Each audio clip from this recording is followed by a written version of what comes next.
Je m'appelle Clément, j'ai 33 ans, donc j'ai la chance et le plaisir d'être ingénieur produit chez Decathlon et plus précisément pour la marque Decathlon Nutrition et Soins. Donc au quotidien, moi je développe des produits liés à la récupération et à la relaxation des sportifs. Avant ça, j'ai été kiné pendant 10 ans et j'étais notamment kiné dans le sport où j'ai été kiné de l'équipe de France d'aviron pendant 5 ans.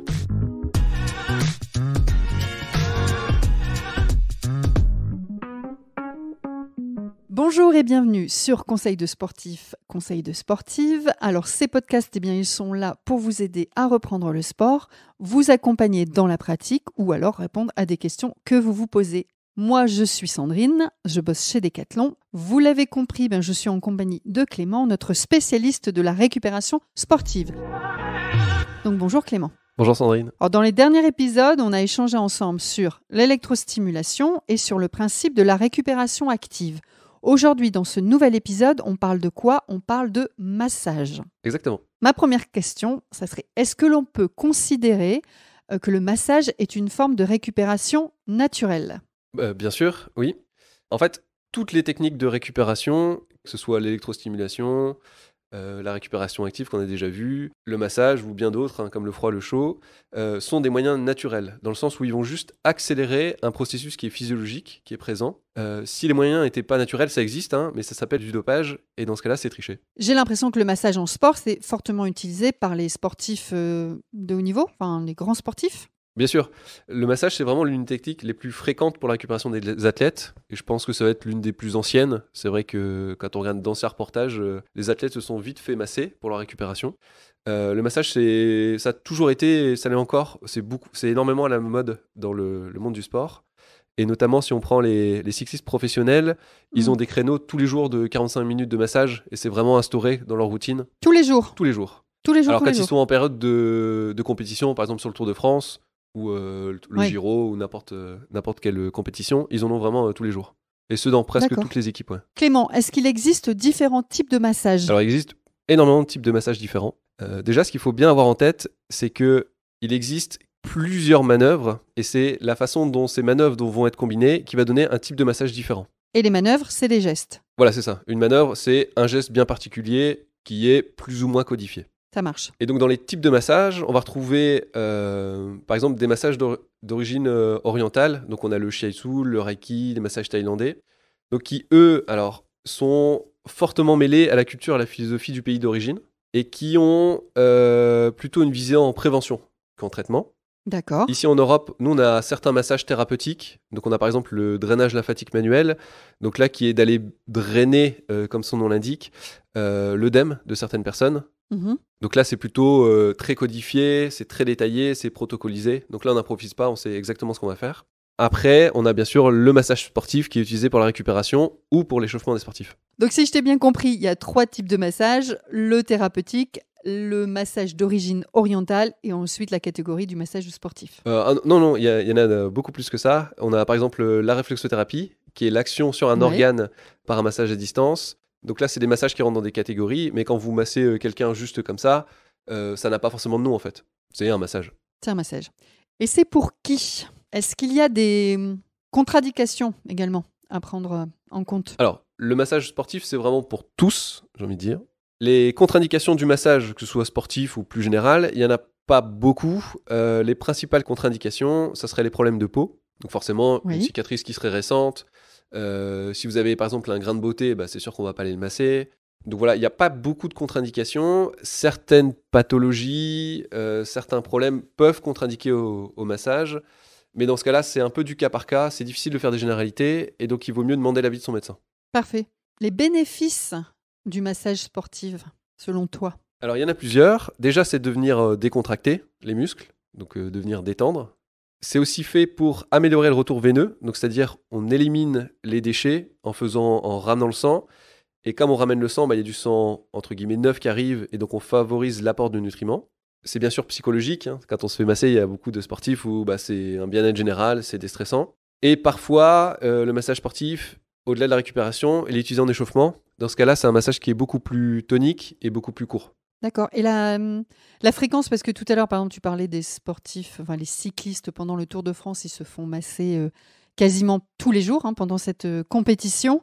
Mais sinon, pour les autres sportifs et sportives, j'ai envie de te demander à quelle fréquence on peut se masser ou se faire masser. Bon, le massage, on peut vraiment en abuser. Il n'y a pas de limite. On peut se faire vraiment masser tous les jours.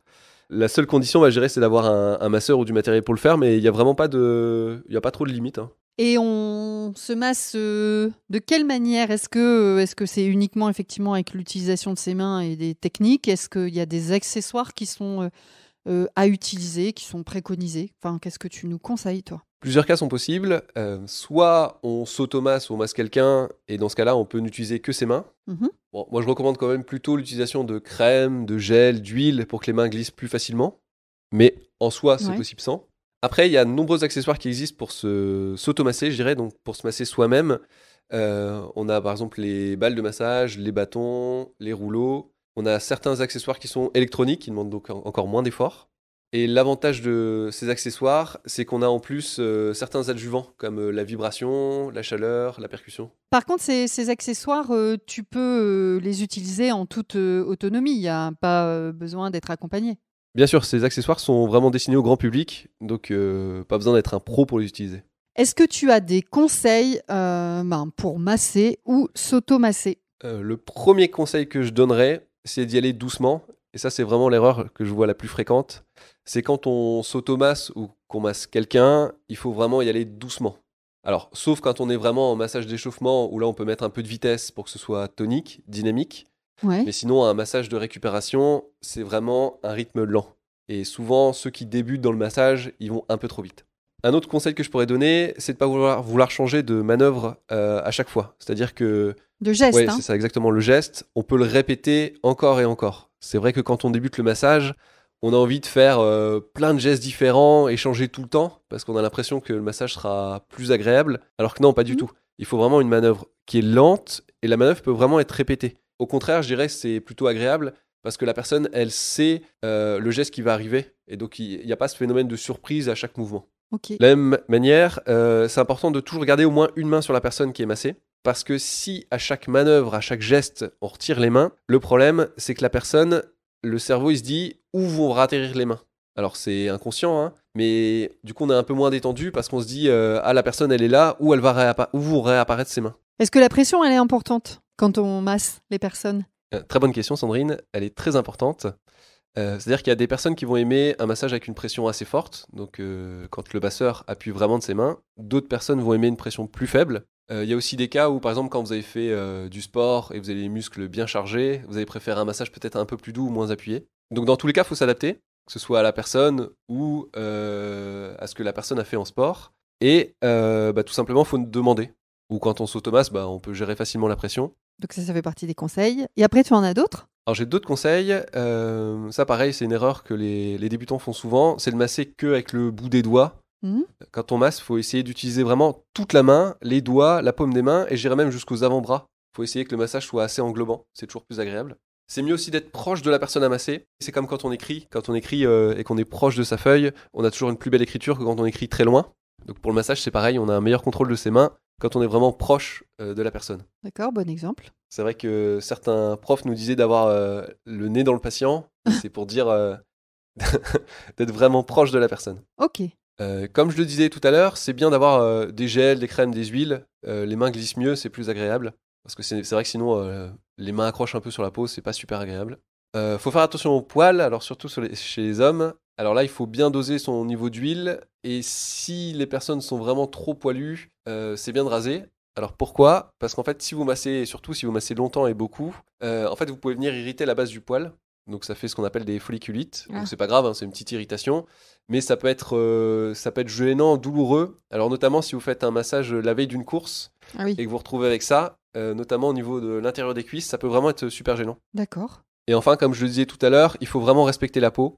Donc tout ce qui est grain de beauté, s'il y a des cicatrices encore récentes, voilà tous les défauts, il vaut mieux s'abstenir de masser que de masser. Je pense à tes sportifs, là, tes cyclistes, c'est pour ça qu'ils ont les jambes rasées ? Oui, c'est souvent pour cette raison-là. Pour le massage ? C'est pour le massage. Après, c'est aussi en cas de chute, c'est plus facile de soigner. Ah, d'accord. Et après, je pense qu'il y a aussi un phénomène culturel de tout le monde se rase, alors il se rase. Très bien. Merci Clément. Merci pour le partage. Alors, si vous souhaitez en savoir plus, vous pouvez aussi vous connecter sur le site conseilsport.decathlon.fr. Donc tout ça en minuscule, conseilsport.decathlon.fr. Bien entendu, on n'hésite pas à partager à ses amis, sa famille, les réseaux. On s'abonne à la chaîne pour recevoir les nouveaux épisodes. On laisse un commentaire sympathique et des petites étoiles sur Apple Podcast. Et puis je vous retrouve la semaine prochaine. Je te remercie Clément. À bientôt.